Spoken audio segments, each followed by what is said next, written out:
Well, I think it's time for another Racing Mower update. Basically, as you can see, I've got the front axle off, the whole tractor stripped down to the frame. I do have the rear transaxle back in, but I've got a few little things I want to show you guys. Front axle, I'm still working on mounting.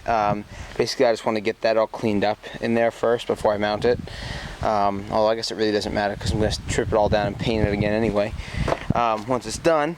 But I am going to leave the rear transaxle in it like this, but I'm not running big rear tires in the back.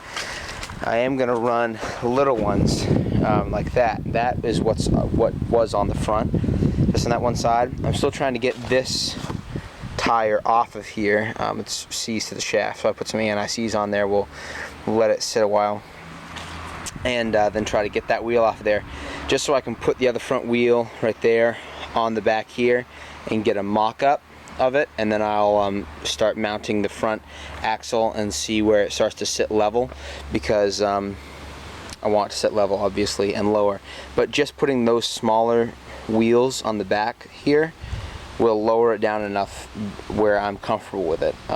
So we'll run the same size rims and tires front and back, and we'll make it sit even. I'm gonna have to move the axle up the front of the frame a little bit.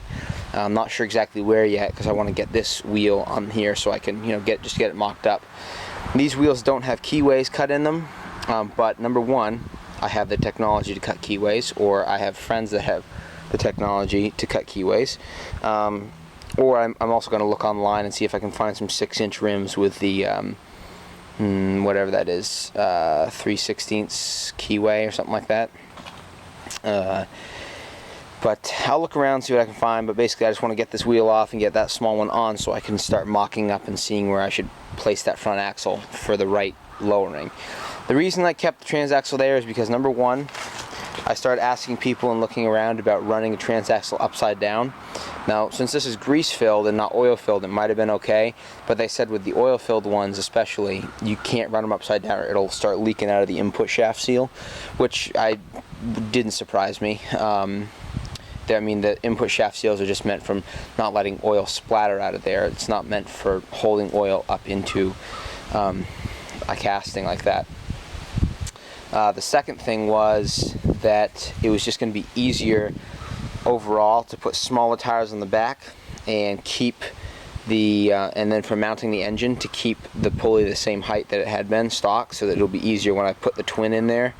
It'll be easier to get my pulley set up done.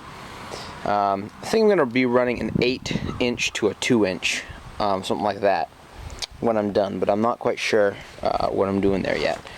So anyway, that's where we kind of are on this project. I'm going to try to get this wheel off here, and then we'll see what else we can get done. Also wanted to show you guys the off-road mower. Some of you said in the last video that the light wasn't on. That was right. It wasn't on because there was a loose connection in the wiring.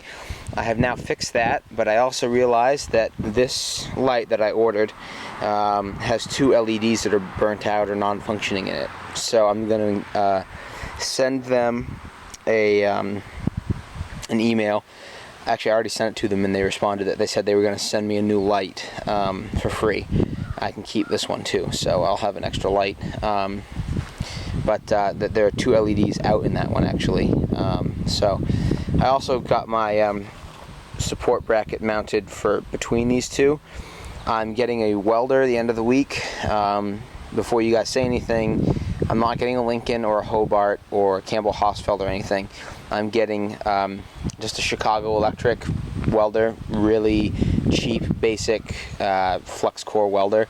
It was under $100 on Harbor Freight, so I'm just getting that for just a project welder. I know I will upgrade eventually to a nice Lincoln flux core, I'm sure, or maybe a shielding gas Lincoln. But for right now, for what I need to weld, I can use the little Chicago Electric one that I'm getting. So I will be welding a support bracket for the muffler here, or the pipe, straight pipe, as well as just being able to weld some more stuff. So I also painted the whole thing black and got that done. But I'll show you how the lights look when both of them are on.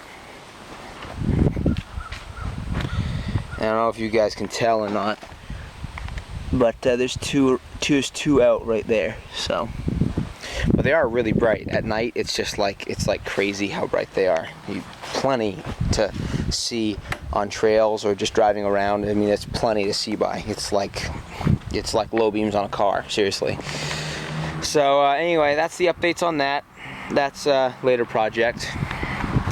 The other thing I was thinking about doing with this is once I get my welder, maybe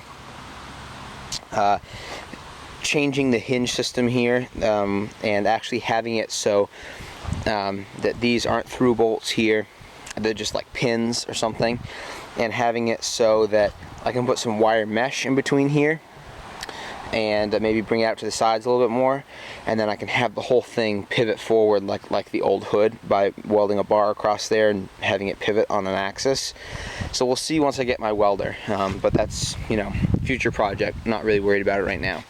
I kind of want to just worry about starting updates on this thing and getting this ready for you guys.